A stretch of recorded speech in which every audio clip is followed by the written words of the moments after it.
दिनांक 17 दिसंबर 2024, दिन मंगलवार, समय शाम के 7:45। विषय संविधान पर चर्चा, स्थान राज्यसभा। गृह मंत्री अमित शाह ने एक बयान दिया। मान्यवर, अभी एक फैशन हो गया है, अंबेडकर अंबेडकर अंबेडकर। इतना नाम अगर ये भगवान का लेते तो इन्हें 7 जन्मों तक स्वर्ग मिल जाता। मान्यवर, अभी एक फैशन होगा है, अंबेडकर अंबेडकर अंबेडकर अंबेडकर अंबेडकर अंबेडकर। इतना नाम अगर भगवान का लेते तो 7 जन्मों तक स्वर्ग मिल जाता। अमित शाह के इस बयान के बाद देश की राजनीति में भूचाल आ गया। सड़क से लेकर सदन तक विपक्ष के नेता अमित शाह के खिलाफ विरोध प्रदर्शन कर रहे हैं। मामला इतना ज्यादा बढ़ गया कि खुद प्रधानमंत्री नरेंद्र मोदी को अमित शाह के बचाव में पोस्ट करना पड़ा। अमित शाह ने भी प्रेस कॉन्फ्रेंस कर अपनी सफाई दी और कांग्रेस पर तथ्यों को तोड़ मरोड़ कर वीडियो को काट छाट कर फैलाने का आरोप लगाया। जेपी नड्डा ने भी कांग्रेस को अंबेडकर विरोधी बताते हुए भाजपा सरकार द्वारा अंबेडकर के सम्मान में और दलितों के कल्याण में किए गए कार्यों पर पूरा थ्रेड लिख दिया। इस वीडियो में हम समझते हैं कि आखिर ये विवाद कैसे शुरू हुआ, देश भर में इस पर क्या प्रतिक्रिया हुई और अभी तक पूरा घटनाक्रम क्या रहा। ये मामला शुरू हुआ 17 दिसंबर को अमित शाह के बयान से।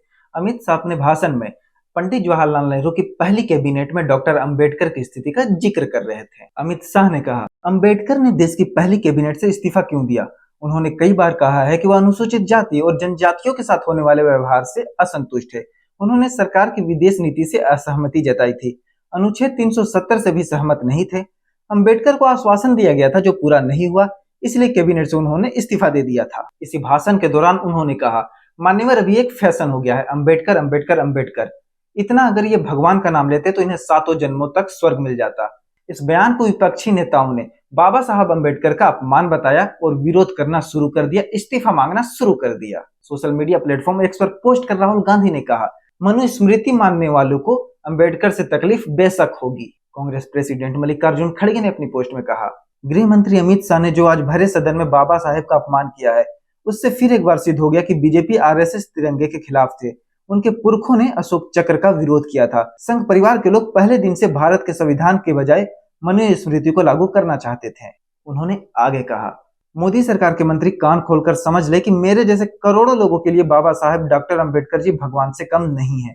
वह दलितों, आदिवासियों, पिछड़े वर्ग, अल्पसंख्यक और गरीबों के मसीहा हैं और हमेशा रहेंगे। इसके बाद विपक्षी नेताओं ने सोशल मीडिया पर भाजपा और अमित शाह के खिलाफ अपने हमले तेज कर दिए। भाजपा ने भी सोशल मीडिया पर पोस्ट करते हुए अंबेडकर के अपमान के आरोपों को खारिज कर दिया और कांग्रेस पर आधा अधूरा वीडियो पोस्ट करने का आरोप लगाया। एक फैशन होगा है, अभी एक फैशन होगा है, अंबेडकर अंबेडकर अंबेडकर अंबेडकर अंबेडकर अंबेडकर। इतना नाम अगर भगवान का लेते तो 7 जन्मों तक स्वर्ग मिल जाता। साच अर्थ में अंबेडकर जी के प्रति आपका भाव क्या है ये मैं बताता। मान्यवर, अंबेडकर जी को देश की पहली कैबिनेट से इस्तीफा क्यों दे दिया? अंबेडकर जी ने कई बार कहा कि अनुसूचित जातियों और जनजातियों से हुए व्यवहार से मैं असंतुष्ट हूं। सरकार की विदेश नीति से मैं असहमत हूं और आर्टिकल 370 से मैं असहमत हूं। इसलिए वो छोड़ना चाहते थे। उनको आश्वासन दिया गया, आश्वासन पूरा नहीं हुआ। उन्होंने इग्नोरेंस के चलते इस्तीफा दे दिया और एक श्री BC रॉय ने पत्र लिखा कि अंबेडकर और राजा जी जैसे 2 महानुभाव मंत्रिमंडल छोड़ेंगे तो क्या होगा। तो नेहरू जी ने उनको जवाब में लिखा है, राजा जी के जाने से तो थोड़ा बहुत नुकसान होगा, अंबेडकर के जाने से मंत्रिमंडल कमजोर नहीं होता है। मान्यवर, ये विचार जो खड़गे जी कह रहे हैं ना, क्या आपत्ति है? जिसका विरोध करते हो उसका वोट के लिए नाम देना कितना उचित है? क्योंकि अब अंबेडकर जी को मानने वाले पर्याप्त संख्या में आ गए हैं, इसलिए आप अंबेडकर अंबेडकर कर रहे हो। मामला बढ़ता देख खुद प्रधानमंत्री नरेंद्र मोदी अमित शाह के समर्थन में सामने आए। उन्होंने अपने पोस्ट में लिखा, अमित शाह ने संसद में अंबेडकर को अपमानित करने के काले अध्याय को एक्सपोज किया है। कांग्रेस के अंबेडकर के प्रति पापों की लंबी फहरिस्त है।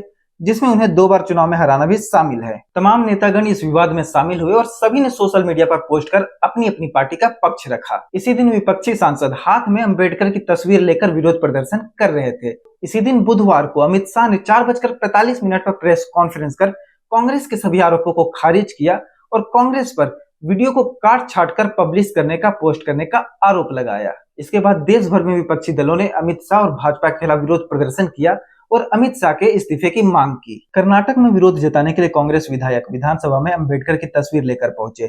सीएम सिद्धरामैया ने अमित शाह को पत्र लिखा। मध्य प्रदेश विधानसभा में कांग्रेस विधायक काली पट्टी बांधकर पहुंचे। उत्तर प्रदेश विधानसभा में विपक्ष के विधायक अंबेडकर की तस्वीर लेकर पहुंचे। बिहार में राष्ट्रीय जनता दल ने मोदी और अमित शाह का पुतला फूका। दिल्ली में सीएम आतिशी और केजरीवाल ने विरोध प्रदर्शन किया। 19 दिसंबर को अरविंद केजरीवाल ने एनडीए के सहयोगी दल के नेता नीतीश कुमार और चंद्रबाबू नायडू को पत्र लिखकर इस मामले पर विचार करने के लिए कहा। कांग्रेस के सभी सांसद नीले कलर के ड्रेस में संसद भवन पहुंचे थे। खुद राहुल गांधी ने भी नीली कलर की जर्सी पहनी हुई थी। संसद में इंडिया ब्लॉक और विपक्षी दलों के नेता एक दूसरे पर अंबेडकर विरोधी और अंबेडकर के अपमान का आरोप लगाकर विरोध प्रदर्शन कर रहे थे। इसी दौरान दोनों पक्ष के नेता आमने सामने हो गए। धक्का मुक्की शुरू हो गई। इस धक्का मुक्की में भारतीय जनता पार्टी के उड़ीसा के बालासोर से सांसद प्रताप सारंगी और उत्तर प्रदेश के फर्रुखाबाद से सांसद मुकेश राजपूत घायल हो गए। दोनों को अस्पताल में भर्ती कराया गया। भाजपा ने इसका आरोप राहुल गांधी पर लगाया। भाजपा नेता निशिकांत दुबे ने राहुल गांधी को गुंडागर्दी करने वाला नेता बताया। घायल सांसद प्रताप सारंगी का कहना है कि राहुल गांधी ने मुकेश राजपूत को धक्का दिया। मुकेश राजपूत उनके ऊपर गिर गए, इस वजह से दोनों घायल हो गए। तो हम लोग खड़े तो पीछे साइड गिर गए, ऐसे पीछे सर के बल। तो राहुल गांधी का धक्का लगा आप लोगों को या किसी और सहयोगी सांसद वगैरह जो थे? राहुल गांधी आगे थी और पीछे से धक्का आ रहा था, राहुल गांधी आगे थी। जबकि कांग्रेस के कुछ नेता मुकेश राजपूत का वीडियो बाइट शेयर कर रहे हैं, जिसमें मुकेश राजपूत ने कहा है कि उन्हें धक्का पीछे से लगा, राहुल गांधी तो उनके आगे थे। इसी बीच नागालैंड से भारतीय जनता पार्टी की महिला सांसद फेनोंग कोन्यांक ने राहुल गांधी पर डराने और धमकाने का आरोप लगाया है। प्रोटेस्ट कर रहा था तो leader of opposition Shri Rahul Gandhi ji बहुत क्लोज प्रोक्सिमिटी में आके I also did not feel comfortable, अच्छा नहीं लगा। फिर वो ही स्टार्टेड शाउटिंग। ये ऐसे नहीं होता है, क्योंकि हम लोग प्रोटेस्ट जब करते साइड में कॉर्डन ऑफ करके इस सिक्योरिटी पर्सनल से वो जाने के लिए जगह बनाया था, तो हम लोग वहाँ प्रोटेस्ट कर रहा था। वो आके बहुत क्लोज प्रोक्सिमिटी में, वो ऐसे थ्रेटनिंग पोज में। ऐसे नहीं है कि हम खुद को प्रोटेक्ट नहीं कर सकते, लेकिन वो नियम नहीं है, एक तरीका नहीं है संसद का। तो इस आज जो हुआ है बहुत दिल दुख हुआ है, अच्छा नहीं लगा। ऐसे नहीं होना चाहिए, क्योंकि एक संसद को एक रिस्पेक्ट देता है, एक हिसाब देता है। हम लोग कोई आते हैं तो हम लोग बैक जाते हैं, साइड करते हैं। तो ऐसे हम लोग जब प्रोटेस्ट कर रहा था आगे आके, वो ग्रुप में था तो आगे आके ऐसे थ्रेटन करना वो अच्छा नहीं लगा। आज एसटी हूँ, नागालैंड से हूँ, और ये महिला संसद के साथ जो है वो अच्छा नहीं लगा, इसलिए मैंने कंप्लेन भी दिया है चेयरमैन को, उसके प्रोटेक्शन सीख करके। मीडिया के साथ बात करते हुए राहुल गांधी ने बताया कि वो संसद भवन में जा रहे थे। भारतीय जनता पार्टी के सांसदों ने उनका रास्ता रोका और उनके साथ धक्का मुक्की की। कांग्रेस के प्रेसिडेंट मल्लिकार्जुन खड़गे ने बताया उनके साथ और प्रियंका गांधी के साथ भाजपा सांसदों ने धक्का मुक्की की, उनके घुटनों में भी चोट लगी है। भाजपा सांसद अनुराग ठाकुर और बांसुरी स्वराज ने कांग्रेस नेता राहुल गांधी के खिलाफ एफआईआर दर्ज कराई है। राहुल गांधी के खिलाफ 6 धाराओं में एफआईआर दर्ज हुई है।